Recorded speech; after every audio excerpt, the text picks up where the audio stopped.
Ayolah, ayolah, ayolah.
5,8 mengguncang wilayah Sukabumi, Jawa Barat pada hari ini, hari Kamis pukul 7.50 waktu Indonesia Barat.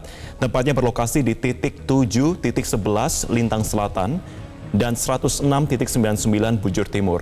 Informasi yang kami dapatkan dari rilis dari Badan Meteorologi, Klimatologi, dan Geofisika BMKG menyatakan pusat gempa berada di darat yang berjarak 22 km tenggara kota Sukabumi dengan kedalaman 104 km dan tidak berpotensi tsunami.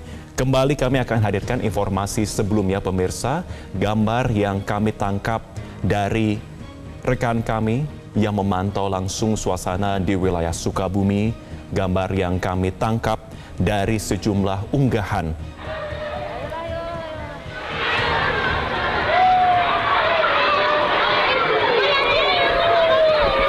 Siapa? Kenapa? Enggak apa-apa sayang. Enggak.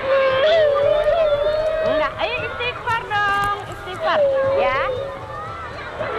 Allahu Akbar, Allahu Akbar. Enggak apa-apa sayang. Enggak apa-apa. Dan ini adalah unggahan yang kami dapatkan di sebuah sekolah di wilayah Sukabumi, pemirsa.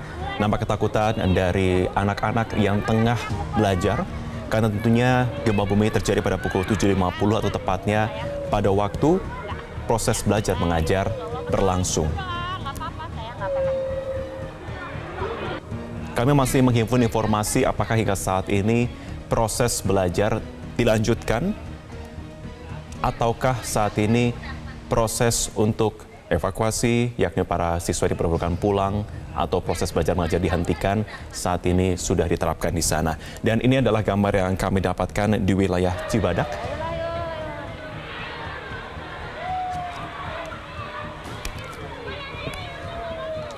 Dan untuk mengonfirmasi terkait dengan gempa yang terjadi pada pukul 7.50 waktu Indonesia Barat tadi, pemirsa, kami sudah bergabung dengan Kepala Pusat Gempa Bumi dan Tsunami BMKG, Daryono. Pak Daryono, selamat pagi, sudah bergabung bersama kami. Selamat pagi, Mas. Iya, Pak Daryono, apa yang bisa Anda jelaskan terkait dengan gempa yang terjadi tadi, Pak? Iya, tadi pada pukul 7.50 WIB, Jawa Barat kembali diguncang gempa, yang mana gempa ini jenisnya sama dengan gempa yang mengguncang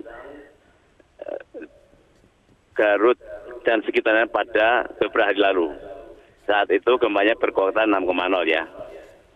Nah, gempa ini akibat adanya deformasi atau patahan dalam lempeng Australia yang para ahli menyebutnya sebagai gempa intraslab atau gempa Benioff ya. Jadi gempa ini bukan gempa megatrust, bukan gempa kerak dangkal di permukaan.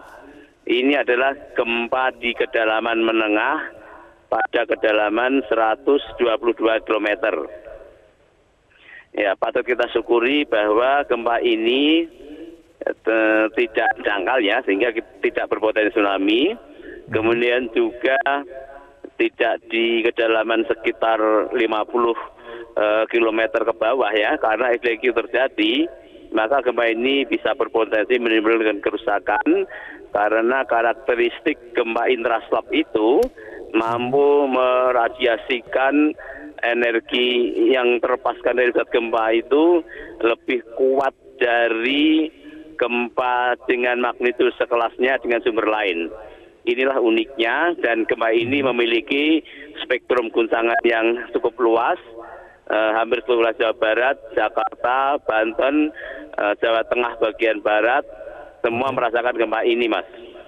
Hingga Jakarta, Pak ya. Dan kedalaman kami konfirmasi 122 km ya, Pak ya? Benar, itu adalah kedalaman update ya. Oke, untuk efeknya yang ditimbulkan, apakah ini sama besarnya seperti yang terjadi di Garut kemarin, Bapak, atau ini lebih berat? Lebih besar yang Garut. Nah, hanya saja saat ini kita belum mendapatkan laporan kerusakan. Oke, masih didata terkait dengan apakah ada kerusakan atau tidak ya, Pak Daryono ya. Tapi kalau kita lihat, Ya, Pak, apakah gempa ini berpotensi menimbulkan gempa-gempa kecil susulan? Tidak seperti itu, karena kalau gempa di kedalaman menengah itu benar-benar murni gempa yang bersumber dari batuan yang elastik atau daktil, sehingga ini akan miskin gempa susulan. Oke, jalurnya sama seperti gempa yang mengguncang Garut ya, Pak ya. Tapi apakah ini memang rawan di wilayah Jawa Barat, Pak? Tidak hanya di Jawa Barat, gempa-gempa ini biasanya terjadi di lempeng tektonik yang menunjam ke bawah kepulauan. Jadi gempa ini pernah terjadi sangat besar pada tahun 2009 di Padang Pariaman, yang saat itu menimbulkan kerusakan yang luar biasa. Dan itu salah satu gempa intraslab yang cukup paling besar di dunia. Dan dampaknya memang sangat merusak. Ini juga mirip gempa yang terjadi pada tahun lalu di Jawa Timur. Sekitar bulan Mei dan April itu ada 2 kali gempa intraslab yang merusak 16 kabupaten di Jawa Timur. Oke. Berarti untuk wilayah yang patut untuk diwaspadai, Pak, dengan karakteristik serupa di mana saja? Iya, jadi gempa intraslab itu akan memiliki pancaran ground motion atau guncangan yang luas, ya. Sehingga yang dapat terdampak pun juga wilayah yang luas. Berbeda dengan gempa kerak dangkal atau shallow crustal yang contohnya terjadi di Cianjur, itu akan terdampak di wilayah relatif lokal saja di Cianjur, khususnya di Kecamatan Cugenang dan sekitarnya. Tetapi kalau gempa intraslab ini dia mampu memiliki spektrum yang luas, dan jika magnitudenya kuat, dia bisa menimbulkan dampak yang signifikan pada wilayah yang luas. Apakah patahan atau deformasi ini saat ini memang tengah lebih aktif aktivitasnya dibandingkan sebelumnya, Pak? Kita sulit untuk menjawab itu karena memang kita belum ada sarana yang bisa menilai terkait dengan besarnya tegangan yang terakumulasi di dalam lempeng di kedalaman tersebut. Namun kalau secara umum bahwa gempa-gempa yang terjadi seperti ini memang di mana saja bisa terjadi, baik itu di barat Sumatera, selatan Jawa, kemudian selatan Bali dan Nusa Tenggara Barat, itu bisa terjadi. Dan itu memang hasil monitoring kita memang biasa terjadi, hanya kekuatannya tidak besar, di atas 5,5, sehingga ini akan terasa cukup signifikan di permukaan. Oke, Pak Daryono mungkin bisa mengonfirmasi juga dampak dari gempa yang mengguncang Sukabumi kali ini terasa lebih berat atau bisa dikatakan lebih terasa di Jakarta dibandingkan yang terjadi pada Garut beberapa waktu yang lalu, Pak? Apakah bisa kami konfirmasi? Maksudnya gimana, Mas? Belum menangkap. Jadi kalau dikatakan memang saat ini di Jakarta dan beberapa lokasi lain, katakanlah di Tangerang Selatan, mengatakan bahwa ini cukup terasa begitu. Tetapi dibandingkan dengan yang terjadi pada Garut beberapa waktu yang lalu, dikatakan tidak seberat saat ini. Benarkah demikian, Pak? Nah, karena memang waktu itu gempanya dangkal ya, gempa yang 5,6 itu, dan karena dangkal itu kan energinya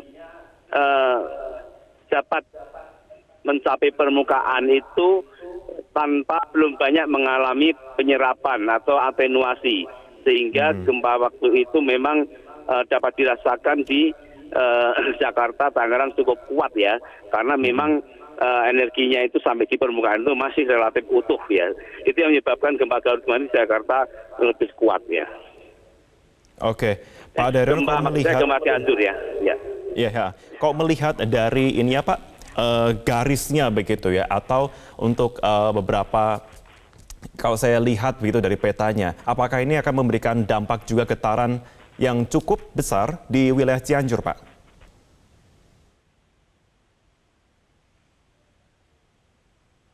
Pak Daryono? Kami coba kembali menghubungi Pak Daryono.